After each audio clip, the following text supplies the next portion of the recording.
So this week we were talking about international and veterans within higher education.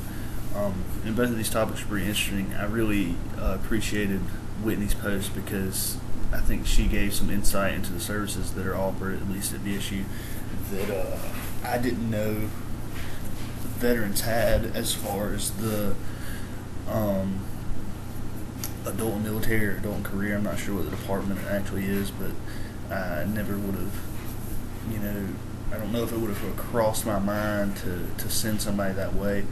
And I guess the veteran issue or subject is kind of something that I'm interested in too, because I have some really good friends that I actually met while I was in college who actually enlisted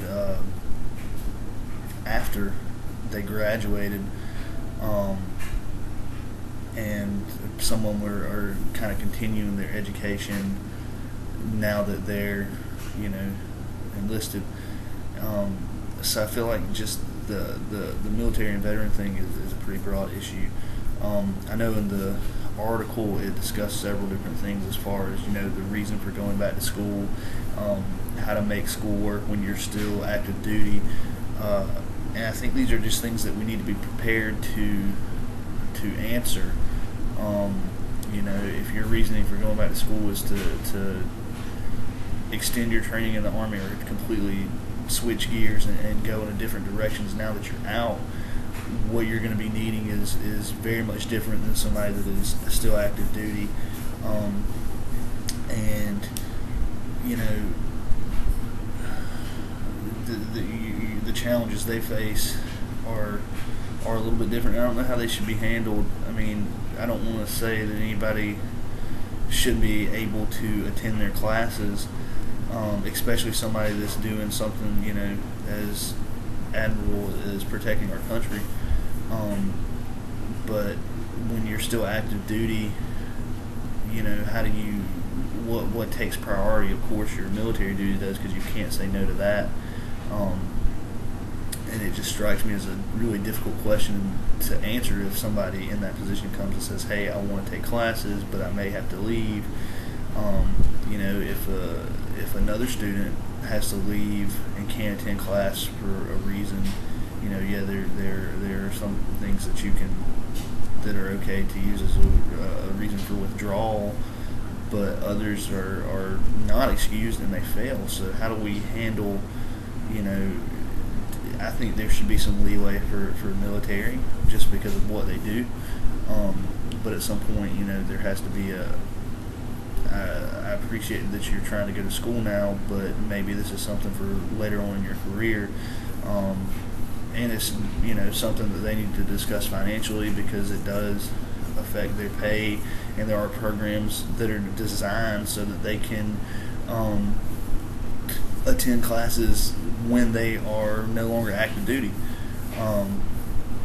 So I guess it's just the issues for me. If I was presented with any of these questions, I wouldn't know how to answer them, and I'm not sure there's anybody on my campus that could, unless we have some veterans that are currently working here. And I don't know where I would find those answers or how I would even begin to answer them, but I feel like that it's something that is going to become a lot more prevalent, and it's going to be an issue a lot of us are going to have to deal with, and we really need to start looking at some ways, as a profession, that we can meet their needs, be it their time away, the physical and mental issues that they may have to deal with. I think a college would be a good place to deal with some of those mental issues, especially, and the physical ones, because we are generally pretty aware of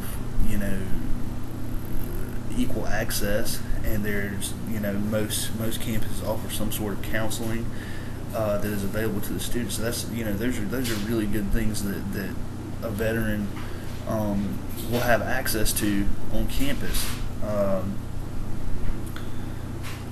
But there are other issues because their needs are so different, and oftentimes their goals are so different.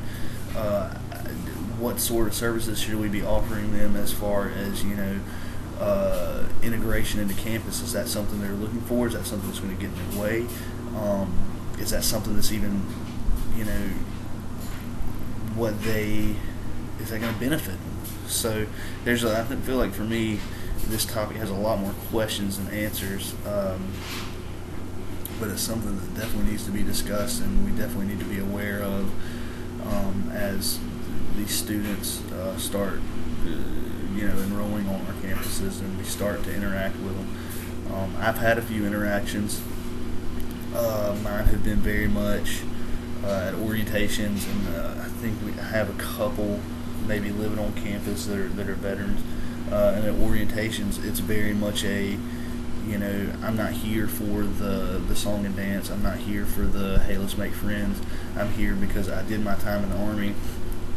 Most of the people that I've spoken with in this situation, they not all, but a lot of them that I've come in contact with through work have done their time in the Army so that they could go on to get a degree. It wasn't necessarily that they grew up wanting to be in the armed forces in any capacity, but more that they, financially, for whatever other reason, didn't have the means to go to college without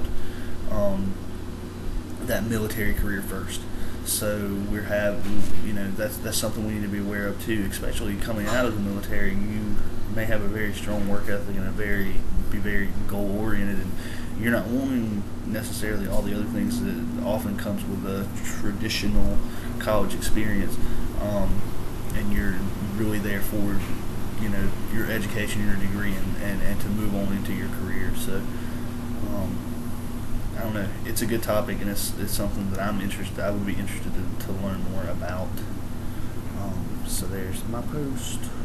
Oh yeah, and I watched all your videos earlier, so maybe this is halfway relevant, but I can't get them to pull up on my computer. So I know Whitney talked about this. I know Sarah mentioned both the military stuff and veteran stuff and the international students and the studying abroad, which are all good programs as well.